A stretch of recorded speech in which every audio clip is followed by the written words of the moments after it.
प्रिय छात्र छात्राओं, कैसे हैं। मैं डॉक्टर धर्मेंद्र कुमाराम, सहायक प्राचार्य इतिहास लक्ष्मी नारायण रामेश्वर संस्कृत महाविद्यालय जयदेवपट्टी दरभंगा। मैं आज ऑनलाइन टीचिंग के माध्यम से शास्त्री प्रथम खंड के छात्र छात्राओं के लिए प्राचीन भारतीय इतिहास के अंतर्गत हर्षवर्धन के शासनकाल के अंतर्गत उसके सैन्य अभियान, प्रमुख सैन्य अभियान पर चर्चा करेंगे। बच्चों, हम लोग जानते हैं कि हर्षवर्धन वर्धन वंश का एक महानतम व प्रतापी शासक थे। हर्षवर्धन के शासनकाल में प्रसिद्ध चीनी यात्री ह्वेनसांग भारत यात्रा पर आए थे। ह्वेनसांग के द्वारा दिए गए विवरण हर्षकालीन राजनीतिक, सामाजिक, आर्थिक स्थितियों के बारे में जानने का एक महत्वपूर्ण स्रोत माना जाता है। चीनी यात्री ह्वेनसांग के विवरण के आधार पर हर्षवर्धन के राज्यकाल या उसके शासनकाल को दो भागों में बांटा गया है। पहला, हर्षवर्धन का युद्धकाल,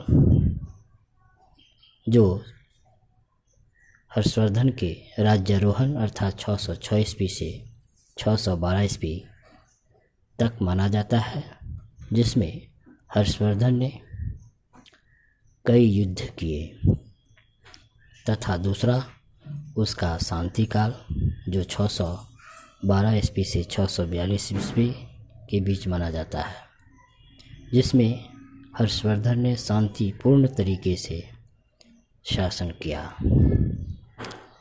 हालांकि इस काल विभाजन अर्थात हर्षवर्धन के राज्य काल के इस विभाजन से बहुत सारे विद्वान इतिहासकार सहमत नहीं होते हैं।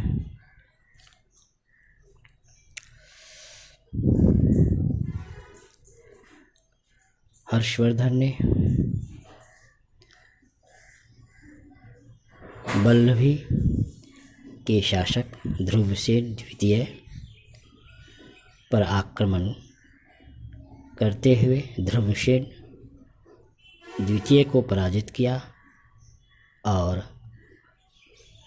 वल्लभी के शासक ध्रुवसेन द्वितीय ने भागकर भरौच के गुर्जर शासक दत्त द्वितीय के दरबार में शरण लिया।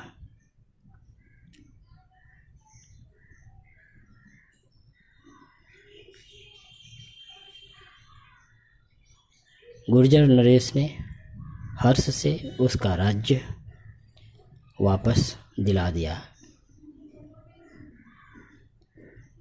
इस घटना का उल्लेख नागभट्ट के नौसारी से प्राप्त दानपत्र में हमें प्राप्त होता है। हर्षवर्धन वल्लभी के शासक ध्रुवसेन द्वितीय को पराजित करने के पश्चात उसने सिंध पर आक्रमण किया। बाण के हर्षचरित से पता चलता है कि हर्ष ने सिंधुराज को युद्ध क्षेत्र में पराजित करके उसकी राज्य लक्ष्मी को छीन लिया, जिससे पता चलता है कि सिंध देश का राजा युद्ध में पराजित तो हुआ, लेकिन उसका राज्य नहीं छीना जा सका।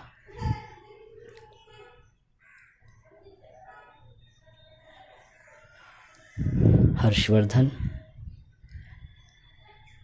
वल्लभी और सिंध को जीतने के पश्चात उसने अब चालुक्य वंश के प्रतापी शासक व शक्तिशाली शासक पुलकेशिन द्वितीय के विरुद्ध युद्ध की घोषणा की। कहा जाता है कि पुलकेशिन द्वितीय और हर्षवर्धन के बीच एक भयावह युद्ध हुआ, लेकिन अंततः इस युद्ध में हर्षवर्धन ने चालुक्य नरेश पुलकेशिन द्वितीय से हार गया।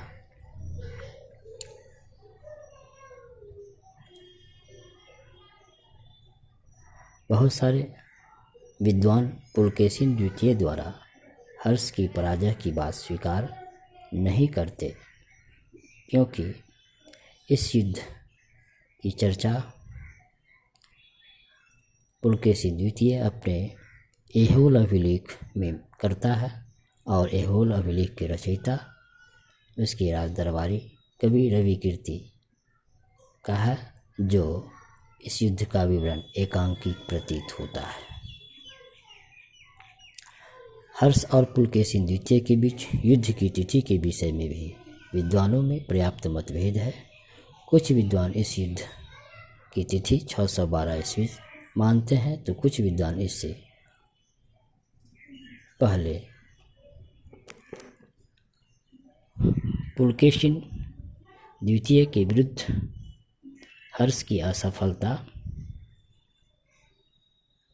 के कारण हर्षवर्धन का दक्षिण भारत में उसका सैन्य अभियान का प्रसार रुक गया। तत्पश्चात हर्षवर्धन ने पूर्वी भारत की विजय के उद्देश्य से एक दूसरी सैनिक योजना बनाई, जिसका उद्देश्य शशांक के राज्य को जीतना था। उस समय शशांक के राज्य में उड़ीसा, बंगाल और मगध के प्रदेश सम्मिलित थे।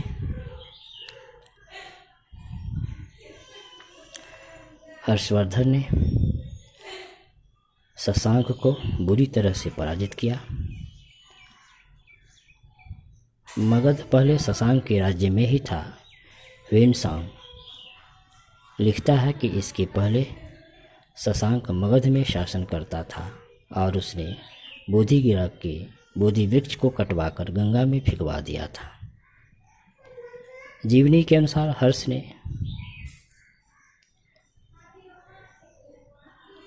कोंगोद पर आक्रमण कर वहां अधिकार कर लिया। यह भी ज्ञात होता है कि हर्ष ने उड़ीसा में जयसेन नामक एक बौद्ध विद्वान, जो अपनी विद्वता के लिए प्रसिद्ध था, हर्षवर्धन ने उसे 80 बड़े गांवों की आय को दान में दिया था।